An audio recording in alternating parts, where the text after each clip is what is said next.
hundreds of... Aftermath of an atrocity. The U.S. military vows swift and violent action against those behind the savage murders in Fallujah. Who were the Americans killed in Fallujah? The security company they worked for shows they were highly trained civilians of a special sort.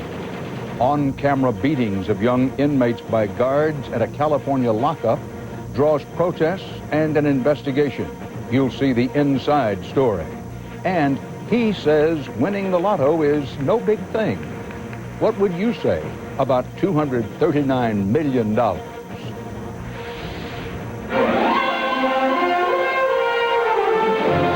This is the CBS Evening News with Dan Rather reporting from CBS News headquarters in New York. Good evening. A showdown looms tonight in the most dangerous place for Americans in Iraq, Fallujah. U.S. officials vowed today to find and punish Iraqis or anyone else responsible for the murder and mutilation of 4 American civilians there yesterday. And newly arrived U.S. Marines just recently assigned to secure Fallujah and the surrounding region west of Baghdad are preparing to go after those who took part. CBS's Kimberly Dozier reports there were no American deaths in Iraq today, but there was more anti-American violence and more injuries. Iraqis near Fallujah celebrate another attack on Americans. A U.S. Humvee destroyed on the side of the road sent another message of defiance from this part of Iraq. It comes a day after the most brutal killing since the U.S. invasion. 4 American contractors murdered by gunmen, their bodies defiled by a mob. This morning in Fallujah, there was little sign of yesterday's violence, but foreigners were warned to leave, and many locals were unrepentant. If the Americans come here again, they'll find the same fate, says this man. The Americans say this will not go unpunished. The cowards and ghouls who acted yesterday represent the worst of society. U.S. Marines have encircled the town, and Iraqi security is checking all who enter or leave. Iraqi police retrieve the remains and turn them over to U.S. forces. Fallujah has always been a hotbed of guerrilla insurgency. The people here owed their allegiance and livelihoods to Saddam Hussein and prospered under his rule. The Marines took over the area from the 82nd Airborne. The outgoing general warned despite numerous raids and arrests, there are plenty of holdouts left. And local Iraqi leaders know who they are. I have evidence that he's been attacking. One of the top insurgents is the cousin of a local sheikh. So I had a few words of wisdom for him. Told him I respect his friendship and his support, but get your relative in line. That kind of diplomacy may now take a back seat to action. We will be back in Fallujah. It will be at the time and the place of our choosing. We will hunt down the criminals. We will kill them or we will capture them. Those involved in the original ambush may be hard to find, but the crimes of the mob are on tape. Now it's a matter of examining the video, putting names to faces, then hunting the guilty down. Fallujah may be about to learn the U.S. Marines' motto firsthand: no better friend, no worse enemy. Kimberly Dozier, CBS News, Baghdad. U.S. Marines historically have been trained mostly for use as an attacking force. They are elite, basically infantry, frontline troops. Long occupation duties and work such as hunting down murderers is not what they usually do. But as David Martin reports tonight, they have been sent in for this line of work now because, number one, the U.S. Army is stretched thin and is short of fresh troops, and number two, U.S. commanders don't want to give Fallujah's killers time to escape. U.S. officials believe they know who is responsible for yesterday's grisly ambush and intend to whack them, as one military officer put it. A second official said the reaction would be swift and violent. The aim is not just to retaliate, but to assert control over Fallujah. That represents a sharp reversal of tactics for the Marines who took over Fallujah from the Army just last week and had hoped to win over the residents by sending out a constant stream of foot patrols. Just a few days ago, the Marine commander in Iraq said the use of overwhelming force was never the first choice and that his troops would not use occupation tactics. You don't kick the door down and put a boot on his neck, he was quoted as saying. But now, the use of overwhelming force seems to be exactly what the U.S. military is planning. Fallujah has become a sanctuary for Iraqi insurgents and outside terrorists fighting the American occupation. There are even reports Abu al-Zarqawi, the terrorist believed to be behind many of the attacks against the coalition, uses Fallujah as a base of operations. But there is another enemy in Fallujah, the hundreds of bystanders, including children, who cheered the ambush and participated in the mutilation of the bodies. Officials are debating whether to crack down on the entire population of Fallujah, much as they did last fall on Saddam Hussein's home village, encircling it with barbed wire and letting no one in or out unless they have an identification card. The Marines set out to win hearts and minds in Fallujah, but quickly came under attack. And after yesterday's atrocity, another guerrilla war slogan has become the order of the day. Power comes out of the barrel of a gun. David Martin, CBS News, the Pentagon. The victims of those horrible deaths in Fallujah were officially called civilian contractors, but they were special American civilians. CBS News correspondent Jim Axelrod reports tonight on the company they worked for and the dangerous jobs they were well trained to do. If the brutal killings in Fallujah could happen to the employees of Blackwater Security, I just think it's a useless way to die, the way they're dying over there. then they could happen to anyone in Iraq, civilian or military. Safety on, and come back to the rest position. Because Blackwater Security only hired people who knew what they were doing in hostile environments. Blackwater has been recruiting what we would consider the creme de la creme, the Army Special Forces, Navy SEALs, Air Force PJs, the pararescue people. John Roos, editor of Armed Forces Journal and a veteran of 21 years in the Army, has spent time on Blackwater's 5,200-acre preserve in North Carolina, where he's seen Blackwater employees train military personnel and police officers. Blackwater not only trains others, but contracts around the world to provide security. Blackwater employees are the bodyguards for Chief U.S. Administrator Paul Bremer, for instance. They are well paid, six-figure salaries, to go to the nastiest places. These are absolutely tough guys. They're absolutely smart guys. So if the words civilian contractor suggest someone sitting behind a desk with a computer, think again. These were essentially private sector soldiers, which gives you some insight into what it's like in places like Fallujah right now. If somebody's willing to risk his life to get you, they're going to get you, no matter how well trained you are. More than 15,000 contractors work in Iraq. That's about 1 for every 10 U.S. soldiers. Late today, one of the 4 Blackwater employees killed was identified. The name of Jerry Zavko, a 32-year-old former soldier from Ohio, was made public by his mother. Dan? Jim Axelrod, thanks. Elsewhere in the worldwide war on terror, the FBI said today it has received some intelligence indicating terrorists may try to enter the United States using special visas issued to foreign artists and athletes. It warned law enforcement officials nationwide to watch for misuse of such visas. Also today, a veteran U.S. diplomat told a House subcommittee that in his estimation, Osama bin Laden's al-Qaeda organization has almost been destroyed. I've been at this for quite a while. I like to think I know what I'm talking about. The al-Qaeda organization that we engaged before 9/11 and at 9/11 has been put under catastrophic stress. Black added he thinks al-Qaeda is headed for, quote, complete destruction. That is not to say there wouldn't still be plenty of other terrorist organizations operating. Whatever the case, the independent 9/11 Commission will publicly question President Bush's security advisor, Dr. Condoleezza Rice, April 8th, about the al-Qaeda threat before the 9/11 attacks. And CBS News Chief White House correspondent John Roberts reports there's a new revelation that goes to the heart of that question. The key question facing Condoleezza Rice next Thursday is whether the White House saw al-Qaeda as an urgent threat prior to the attacks on America. If a major security speech Rice was to have given on September 11th is any indication, the prime focus of the administration was missile defense, not terrorism. In speech after speech that year, President Bush never publicly mentioned al-Qaeda or bin Laden, declaring the most urgent threat came from rogue states like North Korea. We must develop and we must deploy effective missile defenses. And we are committed to defending America and our allies against ballistic missile attacks. And another former NSC official believes the White House was too slow to recognize the threat from al-Qaeda. General Don Carrick, a Clinton administration holdover who served as Rice's interim deputy, sent a memo to the new NSC staff, warning of al-Qaeda, "We are going to be struck again." But Carrick heard nothing back. "I don't think it was above the waterline," he says. "They were gambling nothing was going to happen." White House officials say it's legitimate to ask what they were focused on, but insist al-Qaeda was high on Rice's radar.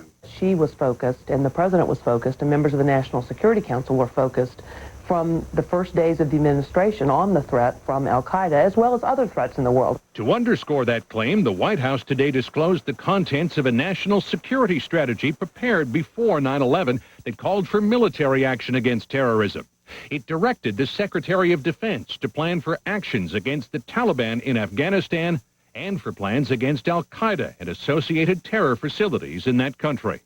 The White House claims that strategy was more robust than what was proposed by former counterterrorism czar Richard Clarke, but it wasn't approved until a month after the 9/11 attacks, after planning for war in Afghanistan had already begun. Dan?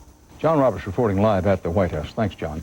Congressional negotiators today agreed on a massive pension relief bill to be funded by taxpayer money, a relief bill that big corporations lobbied hard to get. It would provide about $80 billion in relief to big businesses that claim inability to fund their pension plans now. But Senate Democrats say they will try to block this new measure unless it includes relief for other struggling pension plans used by organized labor. On the CBS Market Watch, money-losing Gateway Computers announced today it is closing all 188 of its retail stores nationwide and eliminating 2,500 jobs. It was a quiet day on Wall Street. The Dow gained 15 points, the NASDAQ about 21. Coming up on the CBS Evening News, it was a violent prison fight and all caught on tape. Did or did not the guards use excessive force? And should they be prosecuted? That's tonight's Inside Story. Then later, could this SUV be the answer to high gasoline prices? It gets 40 miles to the gallon, and we'll give you an exclusive first look at it. It's a fabulous invention for denture wearers. Polygrip's unique ooze control tip spreads a flat ribbon for less ooze. Life has got a lot easier. And try new Polygrip with PolySeal. Helps seal out food, seals in comfort. With Celebrex, I will no longer give in to the joint pain of osteoarthritis. With Celebrex, I will not stop at 9 when I really want to play 18. These are just a few of the 23 million people who have discovered Celebrex. Celebrex has proven strength. In fact, doctors prescribe Celebrex more than any other brand. Just one Celebrex provides up to 24 hours of relief from the pain of osteoarthritis. One pill, 24 hours. With Celebrex, I will not settle for part-time relief. Celebrex should not be taken if you've had aspirin-sensitive asthma or allergic reactions due to aspirin or other arthritis medicines or certain drugs called sulfonamides. In rare cases, serious stomach problems such as bleeding can occur without warning. Tell your doctor if you have kidney or liver problems. If you are struggling with joint pain, maybe you should stop trying to manage it by yourself. Ask your doctor about Celebrex. Take control of your joint pain with the proven strength of Celebrex. With Celebrex, I will not give in. We're here showing folks how a packet of Hidden Valley Ranch changes regular burgers into ranch burgers. It's got extra zing to it. And changes regular potatoes into ranch potatoes. I love mashed potatoes, and this makes mashed potatoes better. Hidden Valley Ranch. This changes everything. When you get nausea, heartburn, indigestion, upset stomach, even diarrhea. Hey, there's Pepto-Bismol. Nausea, heartburn, indigestion, upset stomach, diarrhea. Yay, Pepto-Bismol! For 5 different stomach problems, Pink does more than you think. With Dulcolax laxative, you can relax. It works gently enough for sensitive stomachs, yet provides complete relief. More doctors recommend Dulcolax than any other overnight laxative. Relax. Trust Dulcolax. For overnight relief, guaranteed. For years, the kids have called me their guardian angel. Brady? When I got cancer and the chemo made me anemic and too weak to keep working, I had to do something. I asked my doctor about Procrit. Procrit is for chemotherapy-related anemia in patients with most kinds of cancer. Procrit helps rebuild red blood cells, and more red blood cells can mean more strength. Procrit is proven and safe. In studies, only diarrhea and edema occurred more often with Procrit than placebo. I'm back, and there's no stopping me. Investigators and citizen activists are pushing California's Attorney General to to file criminal charges against guards who allegedly beat 2 young inmates. A videotape was shown today in public for the first time of an incident that some claim shows a youth correctional system in deep trouble. CBS's Jerry Bowen gives you the videotape and the inside story. The video shows 2 guards fighting with 2 inmates as they stagger out of an office and into a common area at a Northern California youth correction facility in late January. A 3rd guard joins in to spray pepper spray as the action moves to the right of the screen. And though both inmates appear to be quickly subdued, one guard continues to pummel the inmate beneath him. In fact, investigators say guard Delwyn Brown hit 21-year-old Narcisco Morales a total of 28 times. And after Brown was done, yet another guard fired a pepper ball at the downed inmate who was offering no resistance. The guards claimed it was self-defense, but an internal investigation concluded the guards used excessive force, then lied, putting the blame on the inmates, who are known as wards. If it hadn't been for the videotape, these wards would have probably been prosecuted and nobody would have thought otherwise. The incident followed by one day the suicides of 2 teenage inmates at another facility and prompted new criticisms that young people in custody in California are made worse, not better, because punishment too often replaces rehabilitation. The video was released to pressure California's Attorney General to prosecute the guards. Local authorities said they couldn't prove a crime occurred after all the guards involved claimed their Fifth Amendment rights. The guards' union says the tape shows only one side of the story and was released to, quote, generate sensational headlines to an unknowing public. I don't think they understand the level of violence that we deal with every day, the stress. California's new youth authority director says what the tape shows is unacceptable. We're not going to tolerate that type of behavior. We're going to hold people that perform in that level or that act in that manner to the highest level of accountability. The mother of the 2nd inmate involved says something needs to be done. I wouldn't wish it on nobody or no parent. I hope that nobody has to go through that. California's Attorney General is still deciding whether to take the case. Jerry Bowen, CBS News, Los Angeles. In Ohio, highway sniper suspect Charles McCoy was indicted today on murder and other charges in 24 highway shootings in the Columbus, Ohio area. McCoy could receive the death penalty if convicted in the killing of a motorist last November, the only fatality during the 5-month spree. Next here on the CBS Evening News, an all-American answer to OPEC. This SUV gets high gas mileage with low emissions. An exclusive first look when we come back. Not one of these allergy medicines can give you long-lasting seasonal allergy relief without the risk of drowsiness. But Allegra 180 can. For people 12 and over, side effects are low and may include headache, cold, or backache. Choose long-lasting prescription Allegra. I'm up, but this arthritis. The moment of choice. Tylenol or Advil for arthritis pain. Advil's my choice. Advil liquid gels rush long-lasting relief where you need it. Gentle on your stomach, too. For fast relief, advance to Advil. I almost lost the entire backyard to crabgrass, and I vowed that would never happen again. The following year, I did use Turf Builder plus Halts. It not only got rid of the crabgrass, but it also greened up the lawn and thickened it. I'm proud of the results that I get from Scotts, and there will be no crabgrass. A change might be all you need to stay in a game. If what you're doing now isn't working, do what I did. Talk to your doctor about Levitra. Ask your doctor if a free trial is right for you. Levitra, stay in the game. In my line of work, pain was part of the job, but heartburn pain was part of my life until I got help from Prevacid. I'm a pretty tough guy, but that fireball would hit me more often than linebackers. I was in great shape. I changed my diet.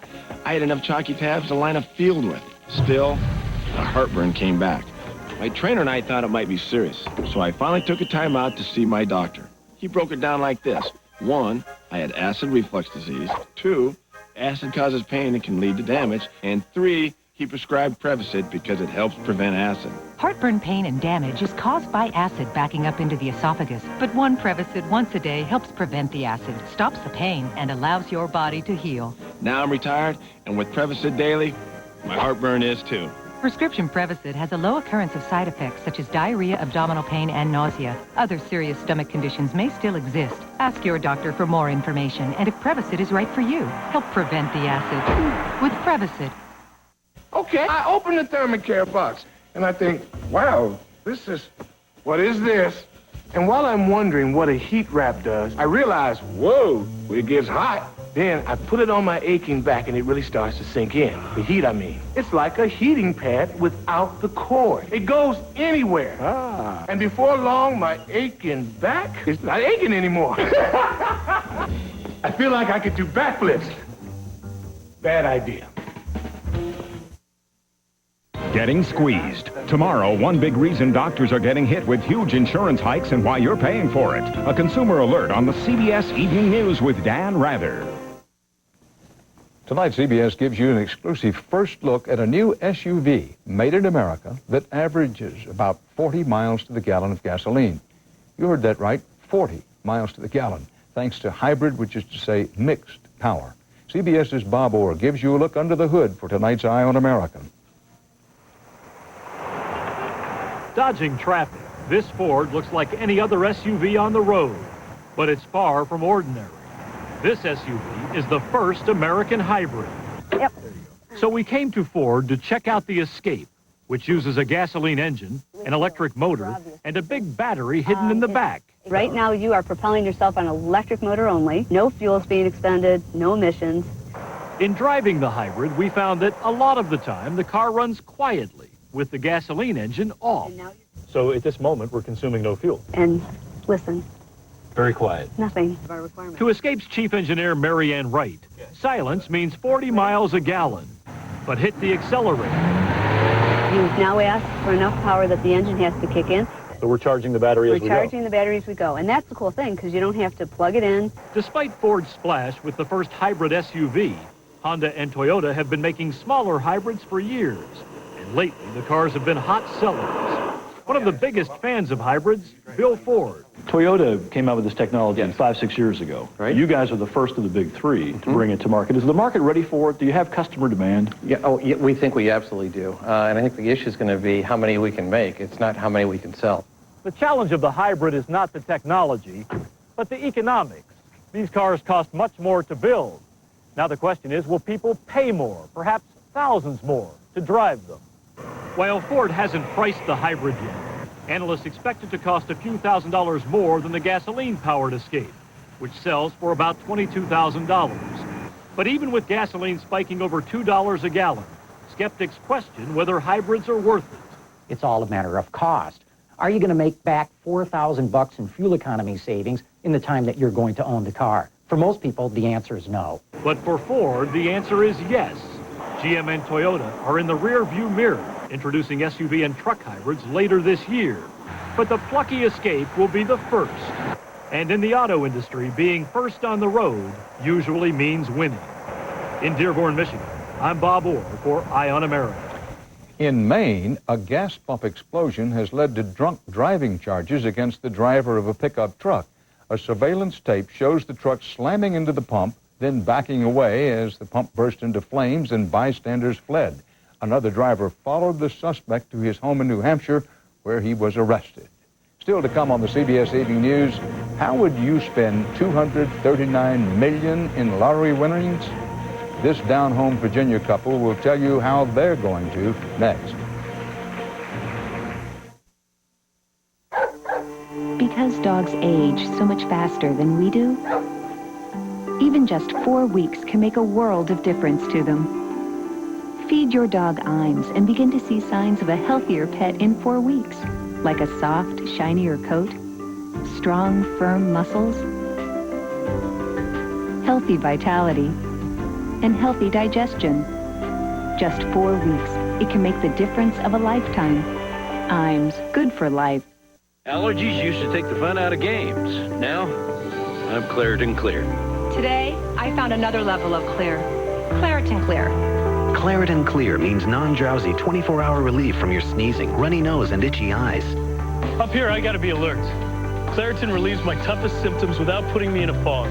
1 pill, 24 hours, and I'm in control of my allergies. Claritin, non-drowsy 24-hour relief. There's clear, then there's Claritin Clear.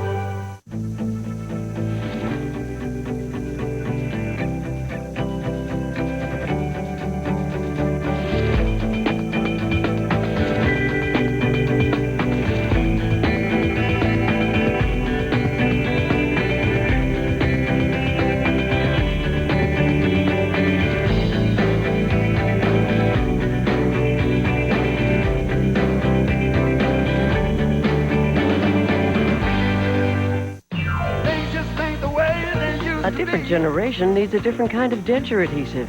C-Bond is a thin wafer made from soft microfibers for comfort and 3 adhesives for all-day hold. No ooze or pasty mess. And a kind of hold and comfort you have to feel to believe. Just ain't the way they used to be, no. C-Bond, a different generation. Slippery dentures? Don't crack up.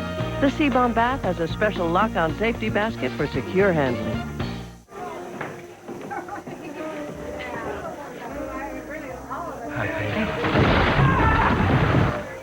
It's termite season. Terminix them with our problem-solved guarantee. 1-800-TERMINIX.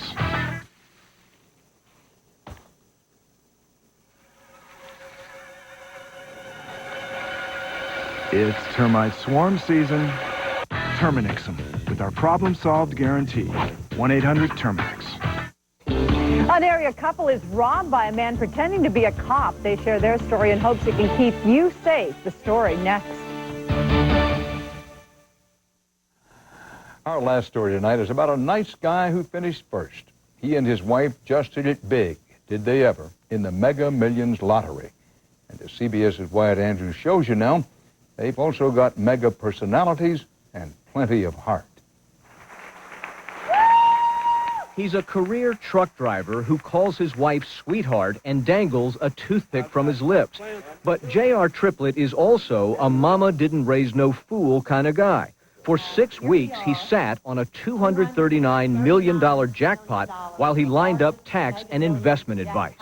I'll probably buy up a lot of real estate, land, because they don't make no more dirt, you know. So That's what J.R. thinks. Here's what wife Peggy thinks. I'm going to shop till I drop. What the triplets know for certain is that the winning ticket came from heaven. I said, thank you, God, it's truly a gift from you. And it was. Now, lots of winners say that, but in this case, J.R. had a deal with God. A childhood friend had been buried without a tombstone, and J.R. prayed to make that right. And I said, Lord, if you ever give me a few extra bucks, I'm going to buy my friend a tombstone. So it's on the way. So one day, near his home in Winchester, Virginia, J.R. says something guided him to this convenience store. If I just spent $1 that day, I would have won it. I wasted $4.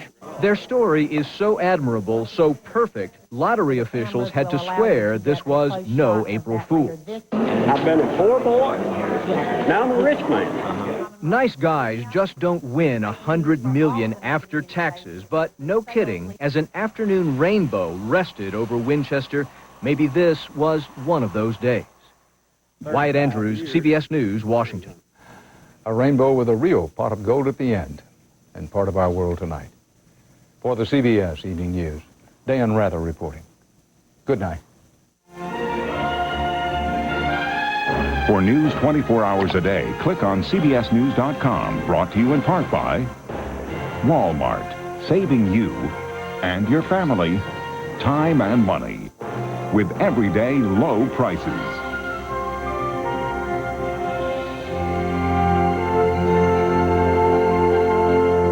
The Great Malpractice Insurance Shuffle, a consumer alert, tomorrow.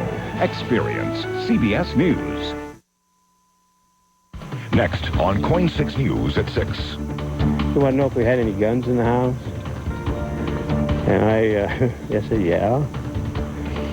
And he says, how about the money? He said, give me the money. Advice for people. A couple is ripped off in their own home by a thief they thought was a police officer.